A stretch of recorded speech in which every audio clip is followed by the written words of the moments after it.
I'm Dr. Tom Haberman from Mayo Clinic Rochester, the Mayo Clinic College of Medicine and Sciences. I'm a professor of medicine.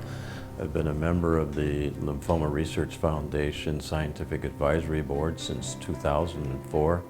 I was the chair of the Scientific Advisory Board from 2017 to 2019. I received the Minnesota Hope Award in 2008.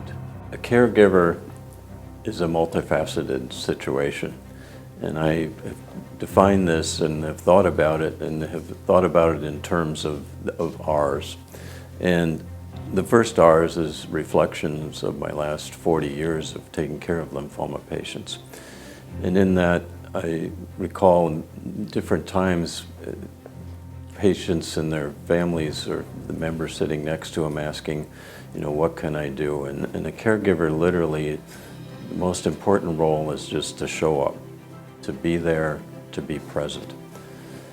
There are many different types of caregiver roles that each individual can play. Sometimes it's a good friend, sometimes it's a spouse, sometimes it's a family member, sometimes it's a grandchild. The roles that then you end up playing can be very different. Secondly, to understand that as the patient, they may not be comfortable even relating something to their spouse that they'd relate to their friend. And so it's a very interesting and complicated dynamic. The different roles that you can help with include psychologic, psychosocial, helping at the home, whether it be groceries, whether it be mowing the lawn, and there are many different roles that one can play.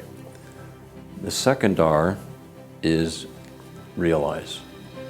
Realize that this is going to be harder on the caregiver than it is the patient. It's so counterintuitive, it's almost frightening to me. But the caregiver can be a very helpless kind of feeling. And as long as everyone realizes that really, really helps.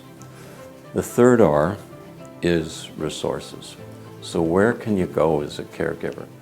So Lymphoma Research Foundation, Leukemia and Lymphoma Society, cancer care, and other institutional resources can really be of great help.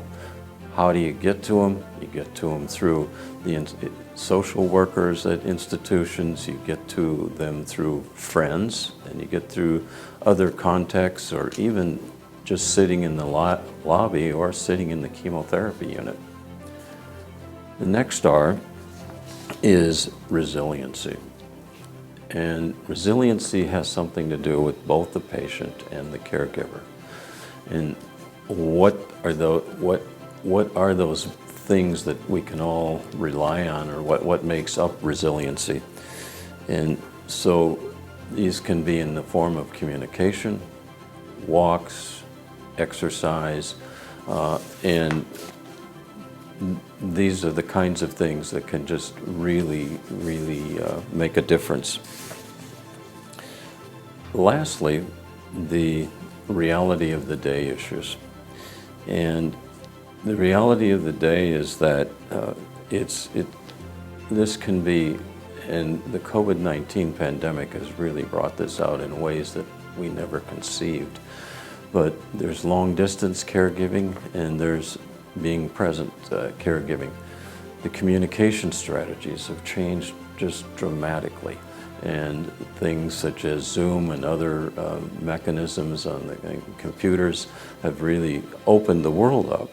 But if a patient is 70 years old and not with the wherewithal, or frankly even the computer technology to do so, it really requires other family members to show up, to help, to be present, and then to help in the multi-communication strategies that really bring families together even more than ever before, that really help with the strategies of how to help with what the issues are, with what the day-to-day grind is of even what about my medical bills, what about my insurance, what about my day-to-day things such as groceries and those things.